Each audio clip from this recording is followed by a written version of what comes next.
2022 has been a really exciting year for the ADM+S Centre. We've grown to over 260 members, all working together to investigate and solve problems at the intersection of automated decision-making and society. My research is about responsible AI in space. It's an interesting area of research because there's not much guidance there yet. There's a lot of discourse on the ethical AI side in general, but not in space. My main project with the ADM+S Centre is about how automated technologies are adopted in skills and occupations. I want to understand the logics underlying this curatorial and editorial process, because this is essentially an editorial function. But are the folks at Google and YouTube perceiving it this way? We've been able to reconnect with our colleagues and networks around Australia and internationally through conferences, workshops and exchanges. So I was lucky enough to be able to, to be chosen to go over to UC Berkeley and to be part of the Simons Institute Cluster for AI and Humanity. As part of the program, I gave a talk on explainability in machine learning and artificial intelligence. And this actually sparked a new collaboration with people from the UK. I think that there was a real joy for me in having my international networks and my colleagues from ADM+S come together and meet and form relationships and talk about the things that they were working on. We've held a range of events, both online and in person, including our first major symposium, Automated Societies.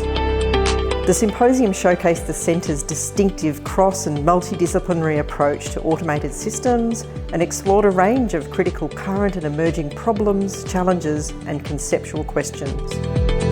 How can we go beyond the critique that we need to be kept safe from ADM and the power relationships that constitute it, to actually think about how ADM can really constructively be used to keep people safe? There's been some really good conversations, I think, particularly around what the relationships are in terms of who's involved in automated decision making. I particularly found the misinformation workshop really helpful. I was part of it, organised by James and other colleagues. We brought all of our researchers together for the first time for a strategic planning retreat. This was a terrific opportunity for project teams to work together and collaborate on important cross-program work, explore our knowledge translation plans and opportunities for the practical application of our research, as well as to plan our 2023 program of events and refine our research training and equity, diversity and inclusion strategies. A key focus of this year was to deepen our engagement with the Centre's partners and collaborators, and it was fantastic to have their involvement in so many of our events and research activities.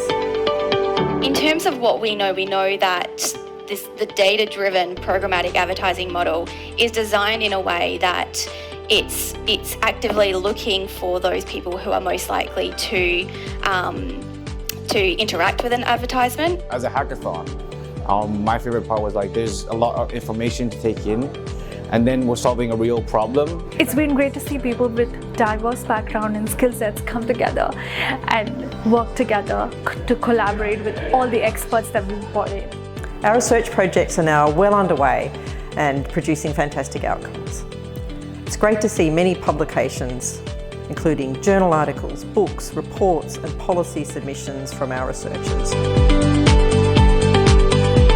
We also launched the Centre's Working Paper series, which publishes new research by ADM+S researchers and collaborators in an open access format. I'm the chair of the editorial committee.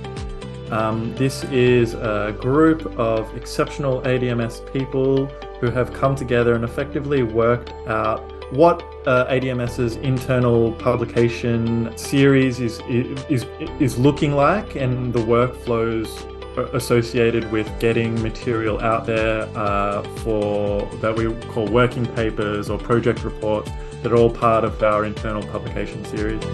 This year we've continued to build public engagement with our research through our website, social media channels, our podcast series and media appearances.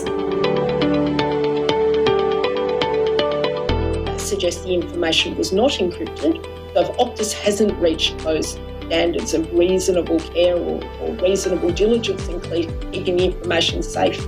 We don't have what we would call an inclusive internet in Australia. We have a stratified internet. For me, the question when I heard this happening wasn't so much about my own reaction or the reaction that was so prevalent in the media at the time. It was, well, why are these companies doing this? We're really looking forward to 2023. There's lots more to come as we grow the impact of the Centre, strengthen our collaborations, and enhance our commitment to responsible, ethical and inclusive automated decision making.